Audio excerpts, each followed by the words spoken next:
నిజంగా అసలు ఆ మహిళలకు కాపాడుకునే నాదుడు ఉన్నాడా అని అనిపిస్తుంది నాకు. షాబాద్లో మే 16వ తారీఖు నాడు ఆ అమ్మాయి తల్లి పోయి కంప్లైంట్ చేస్తుందండి. అక్యూజ్డ్ ఎవడో చెప్తుంది, మొత్తం గ్రాఫికల్గా ఏమేమి చేసింది అంతా చెప్తుంది. చెప్తే అసలు అతన్ని యాంటిసిపేటరీ బెయిల్ తీసుకునేదాకా కూడా అతన్ని అరెస్ట్ చేయలేదండి.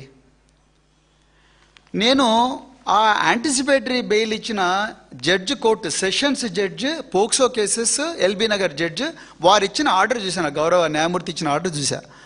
ఆ ఆర్డర్లో brother of the petitioner, brother of the respondent అంటే ఈ అమ్మాయి, చనిపోయిన అమ్మాయి, brother of the respondent oppose the bail అంటాడు.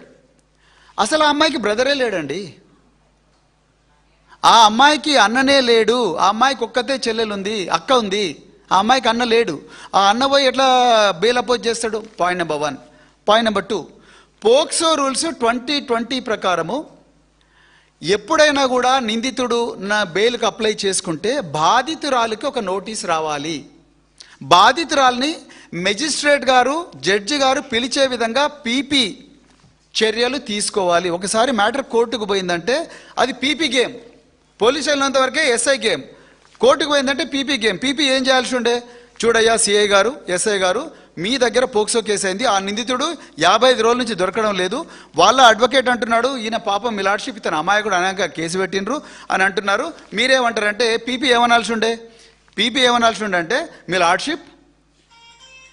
లార్డ్షిప్ నాకు ఇంకా కొంచెం సమయం ఇవ్వండి, పోక్సో రూల్స్ ప్రకారము నేను బాధితురాలికి ఇన్ఫామ్ చేయాలి, ఆమెని తీసుకొచ్చి మేము ముందర పెడతాను, ఆమె తల్లిని తీసుకొచ్చి ముందర పెడతాను, వీడికి బెయిల్ ఇస్తే ఆమెకు సురక్షితంగా ఉంటుందా ఉండదని ఆమెను అడగండి మీ లార్డ్షిప్ అని అడగాల్సి ఉండే. ఈయన అదేం చేయలే, నామకే వస్తే వాళ్ళ బ్రదర్ వచ్చిందంట, ఆ బ్రదర్ వచ్చి అపోజ్ చేసిండంట. ఎవరండి ఆమె బ్రదరు? ఆమెకు బ్రదరే లేకపోతే అంటే కోర్టులను కూడా తప్పుదో పట్టిస్తారా? రెండోది, టైం ఎందుకు తీసుకోలేదు? వెంటనే సిఐని ఎస్ఐని ఎందుకు పిలవలేదు పీపీ గారు? ఇక చివరికి తవ్వుతే ఏమర్థమైందా అంటే ఆ పీపీ ఎవరో కాదు, Congress legal cell president, Congress legal cell vice president Bhikshapathi Goud. ఇక కాంగ్రెస్ నాయకుల చేతికి పీపీలో పోస్టులు ఇచ్చి వాళ్ళను, ఈ అమ్మాయిలను రక్షించమంటే ఏడికల్ని రక్షిస్తారండి? నాకు అర్థం కాదు. మేడ్చల్ మల్కాజ్గిరి కోర్టులో కూడా అంతే, ఆయనకు సీక్రెట్గా ఇంటర్వ్యూ బెయిల్ ఇస్తారు. ఈ అమ్మాయికి చెప్పాలిగా, కనీసం వాళ్ళ తల్లికి చెప్పాలి కదా, వాళ్ళ తల్లికి చెప్పరు, ఆ అమ్మాయికి చెప్పరు. వెంటనే బెయిల్ ఇస్తారు, ఆయన వస్తాడు, ఇంట్లో కూర్చుంటాడు, ఎగ్జామ్ రాస్తాడు, మళ్ళీ వెళ్ళిపోతాడు. నిజానికి చెప్తున్నాండి, హైకోర్టులో కూడా వీళ్ళు ఒక ప్రైవేట్ లాయర్ను పెట్టుకోకపోయి ఉండుంటే ఈ కేసు ఎప్పుడో వీగిపోయేది. ఇప్పటికి కూడా ఆమె ఏడుస్తూ ఉన్నది బాధితురాలు, సార్ నేను ఎఫ్ఐఆర్లో కేంద్ర మంత్రి నన్ను బెదిరించిండని చెప్పిన, ఎఫ్ఐఆర్లో సంగప్ప అనే వ్యక్తి మధ్యవర్తిత్వం చేసినని చెప్పిన, మరి వీళ్ళని నోటీసులు పిలిపించి అడగాలి కదా సార్, ఎందుకు అడుగుతలేరని అడుగుతా ఉంది. మరి ఇదే అడగాల్సిన ప్రశ్నలు ఎవరు? పీపీ అడగాలి కదా. మరి పీపీలే చేతులు ఎత్తేస్తే ఎట్లా?